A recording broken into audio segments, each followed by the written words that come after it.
माननीय कार्यक्रम के अध्यक्ष, हम सब परिचित हैं, हमारे कुलगुरु प्रोफेसर रामदेव जी भारद्वाज, और सर के बारे में हमें ध्यान में भी है कि राजनीति विज्ञान आपका मुख्य विषय है और अपने उस मुख्य विषय के लिए आप देश और विदेश में जाने जाते हैं। जेएनयू से अपना छात्र जीवन आगे बढ़ाते हुए आपने चाइना और अलग अलग देशों में अपने शोध कार्य में आपने कार्य किया। विश्व के कई विश्वविद्यालय जो प्रख्यात हैं, ऐसे विश्वविद्यालय में आपके उद्बोधन के लिए आपको गौरव के साथ आमंत्रित किया जाता है। हिंदी विश्वविद्यालय में अगर मैं अपने व्यक्तिगत अनुभव के आधार पर कहूँ तो जब हम इस परिसर में आए तो सर का कहना था, और शायद उस परिसर में तब लाइट भी नहीं थी और फर्नीचर भी नहीं था। इस कंडीशन में जब हम सब यहाँ पर आए तो सर का मानना था, और सर ने मुझे उस समय कहा था, मुझे अच्छे से याद है, कि जब तक हम अपने भवन में नहीं जाएंगे तब तक विश्वविद्यालय आगे नहीं बढ़ेगा। कारण यही था कि यूजीसी की ग्रांट और कई सारी बातें अपने खुद के भवन ना होने के कारण वो टलती जा रही थी। ऐसे में कठोर निर्णय लेते हुए माननीय कुलपति जी ने शहर से लगभग 40 किलोमीटर दूर यहाँ आने का निर्णय किया, और आने के पश्चात हम सब देख रहे हैं कि आज अपना मुख्य भवन व्यवस्थित हो चुका है, और धीरे धीरे जो सुदर्शन जी का स्वप्न था और अटल जी की हिंदी, अपने इन दोनों उद्देश्यों की पूर्ति हम माननीय कुलपति जी के नेतृत्व में करेंगे। ऐसे हमारे माननीय कुलपति जी को अध्यक्षीय उद्बोधन के लिए मैं आमंत्रित करता हूं, प्रोफेसर रामदेव जी भारद्वाज। विश्वविद्यालय के 9वें स्थापना दिवस पर आयोजित इस कार्यक्रम में आप सभी का विश्वविद्यालय परिवार की ओर से और मैं स्वयं अपनी ओर से हृदय से आभार व्यक्त करता हूँ। विशेष तौर पर आभार व्यक्त करता हूँ माननीय प्रभात झा जी का और पद्मश्री आदरणीय महेश शर्मा जी का, जो कुलाधिपति हैं महात्मा गांधी केंद्रीय विश्वविद्यालय मोतिहारी के। उन्होंने इस कोविड काल में भी, जब लोग डिजिटल माध्यम से अपने व्याख्यान और अपने विचारों को प्रस्तुत करते हैं, स्वयं यहाँ उपस्थित होकर हमारा उत्साहवर्धन किया है, हमें मार्गदर्शन देने के लिए आज उपस्थित हैं। हम हृदय से अपनी कृतज्ञता व्यक्त करते हैं। अमोक जी हमारे अपने बीच के हैं, उनके बारे में हम सभी बहुत अच्छी तरीके से जानते हैं, परिचय में भी अभी बताया गया। और प्रसन्न शर्मा जी, जिनके सहयोग से, सृजन के सहयोग से हम इस कार्यक्रम को आज आगे ले जा रहे हैं। आज हमने अटल बिहारी वाजपेयी के जन्म दिवस पर और विश्वविद्यालय के स्थापना दिवस पर एक छोटा सा विमर्श या चर्चा रखी है, और वो है भावुक हृदय और कठोर निर्णय के संपन्न व्यक्तित्व अटल बिहारी वाजपेयी। यह बड़ा कठिन होता है कि व्यक्ति कठोर भी है और भावुक भी है, इसमें बड़ा श्लेष है। जो व्यक्ति कठोर है वो भावुक नहीं हो सकता, और जो हृदय से द्रवित और भावुक है वो कठोर निर्णय नहीं ले सकता। लेकिन अटल जी के संबंध में आज मैं सुबह प्रभात जी का आर्टिकल पढ़ रहा था, उसमें लिखा था कि सागर की गहराई में जैसे तरल और हिमालय जैसे कठोर, दोनों विरोधाभास, लेकिन अटल जी के साथ यह बड़े संतुलित भाव से हमें देखने को मिलता है। वे भाव पक्ष प्रधान उनका जीवन था, वो भावनाओं से जिंदे रहते थे। भावनाओं से झंकृत होते थे। प्रेरणा का स्रोत उनकी भावनाएं थी। कला, संस्कृति, साहित्य, दर्शन, परंपरा, वाङ्मय उनकी स्फूर्ति थी। सामाजिक सरोकारों से संपन्न थे, तभी तो ये राजनेता थे, भारत रत्न थे, समाज प्रेमी थे। वे एक निर्गुण संगठक थे, सगुण संगठक नहीं बोल रहा हूँ, वे एक निर्गुण संगठक थे, तभी उन्हें लोग अजात शत्रु के नाम से जानते। उनके जीवन की एक बहुत बड़ी विशेषता थी कि वे साम दाम दंड भेद, हिंसा, उपहास, निंदा, तिरस्कार, घृणा की राजनीति से बहुत ऊपर थे। उन्होंने कभी किसी की निंदा जीवन में नहीं की, कभी किसी का उपहास नहीं किया।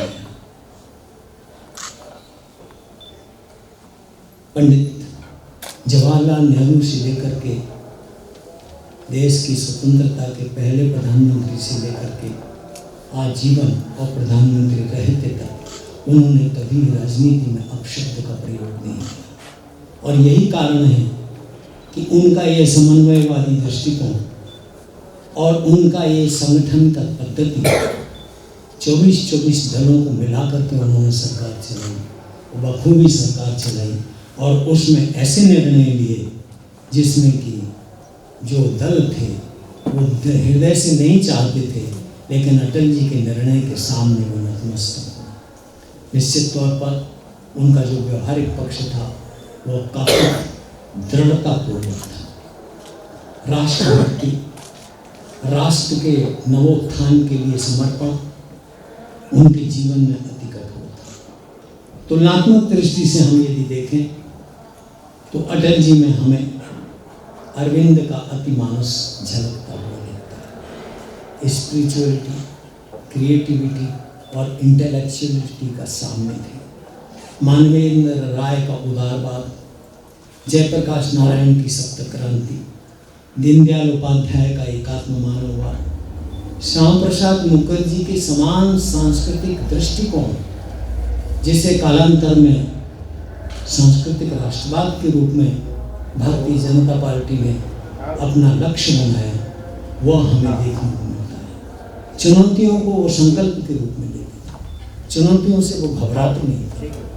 लोकसभा में जब 2 सीटों से वो जीत कर आए तो उन्होंने बड़े दृढ़तापूर्वक कहा था, कमल खिलेगा, अंधेरा मिटेगा, हार नहीं मानूंगा, रार नहीं ठानूंगा।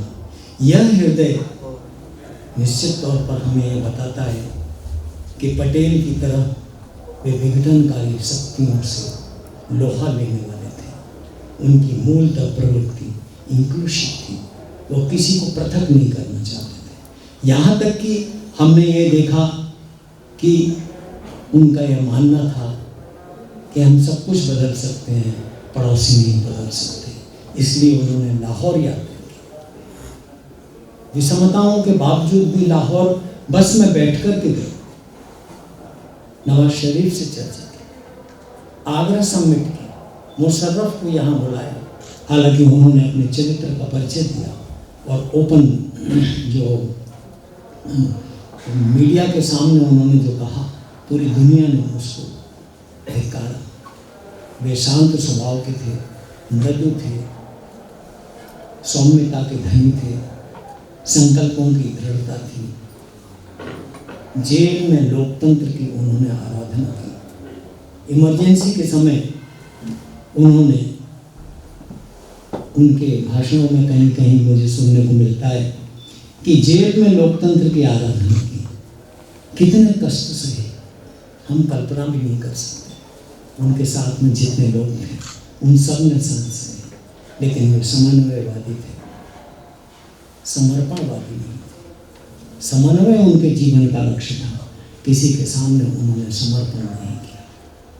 जनसंघ की स्थापना से लेकर के पंडित दीनदयाल उपाध्याय के संपर्क, श्याम प्रसाद मुखर्जी के संपर्क से लेकर के और अंत तक उन्होंने भारतवर्ष की जो पताका फहराई, उसका आज कोई बराबरी नहीं कर सकता। निश्चित तौर पर उन्होंने प्रलोभनों को तिलांजलि दी। अनेक प्रकार के प्रलोभन उनके जीवन में आए, राष्ट्र को समर्पित जीवन, कठोर निर्णय संपन्न व्यक्तित्व के धनी अटल बिहारी वाजपेयी को अटल बिहारी वाजपेयी हिंदी विश्वविद्यालय सादर प्रणाम करता है, स्मरण करता है, नमन करता है। मैं बहुत संक्षेप में यद्यपि समय हो रहा है, मैं ये कहना चाहूँगा, उन्होंने जो निर्णय लिए आज उन निर्णयों को कोई दोहरा नहीं सकता। सबसे पहले पोखरण विस्फोट, और उन्होंने उसका नाम दिया, बुद्ध पूर्णिमा के दिन हुआ था, बुद्ध मुस्कुराए। शक्ति में भी मुस्कुराहट, अहंकार नहीं था, कारगिल युद्ध, अमेरिका की परवाह किए बिना यूरेनियम की सप्लाई की होप के बाद उन्होंने थोरियम के माध्यम से अपने परमाणु कार्यक्रमों को आरंभ रखा। जापान ने जब विरोध किया तो उन्होंने उसको भी सहा, यूरेनियम का विकल्प देखा। उन्होंने ग्राम सड़क योजना बनाई, राज्यों का पुनर्गठन किया। छत्तीसगढ़, झारखंड, उत्तरांचल ये नए राज्य बने जो आज प्रगति के मार्ग पर है। प्रधानमंत्री ग्रामोदय योजना उनकी बहुत बड़ी योजना थी। सुशासन, कल हमने सुशासन दिवस मनाया, निश्चित तौर पर गुड गवर्नेंस उनकी अपनी थी। लेह, मनीला, रोहतांग सुरंग जो चीन के बॉर्डर तक जा कर के हम अपनी खपत पूरी कर सकते हैं, उनका व्यक्तित्व चमत्कारी नेतृत्व था। भारत को जोड़ने की जो योजना थी उनकी, नदियों के माध्यम से, सड़कों के माध्यम से, यह एक अनूठी योजना थी। इसके बाद में रेवेन्यू शेयर मॉडल उनका एक अनूठा देन है। सर्व शिक्षा अभियान, कोटा कानून, संविधान की समीक्षा के लिए आयोग, जातिवार गणना का उन्होंने घोर विरोध किया और महिलाओं के सशक्तिकरण के वे पक्षधर थे। वे कहते थे कि भारत की जनसंख्या में 50% महिलाओं की जनसंख्या, ये 50% जब जागृत हो जाएंगी तो भारत 100% अपना आउटपुट देगा और विश्व में अपना सम्मान फिर से प्राप्त करेगा। मैं बहुत अधिक समय न लेते हुए विश्वविद्यालय परिवार की ओर से, अपनी ओर से आप सबको शुभकामनाएं देता हूँ, आभार व्यक्त करता हूँ और विश्वास करता हूँ कि माननीय सुदर्शन जी के स्वप्न, मध्य प्रदेश सरकार की मंशा और हमारे प्रयास तीनों मिल करके इस विश्वविद्यालय को अंतर्राष्ट्रीय स्तर पर ख्याति पहुँचाएंगे और यह विश्वविद्यालय एक न एक दिन केंद्रीय विश्वविद्यालय बनेगा। तो हम आर्थिक दृष्टि से, वैचारिक दृष्टि से, आधार की दृष्टि से, अधोसंरचना की दृष्टि से, प्राध्यापक अध्ययन, अध्यापन, अनुसंधान की दृष्टि से स्वावलंबी उभर करके सामने आएंगे और विश्व का एक मॉडल यूनिवर्सिटी के रूप में स्थापित करेंगे। बहुत बहुत धन्यवाद।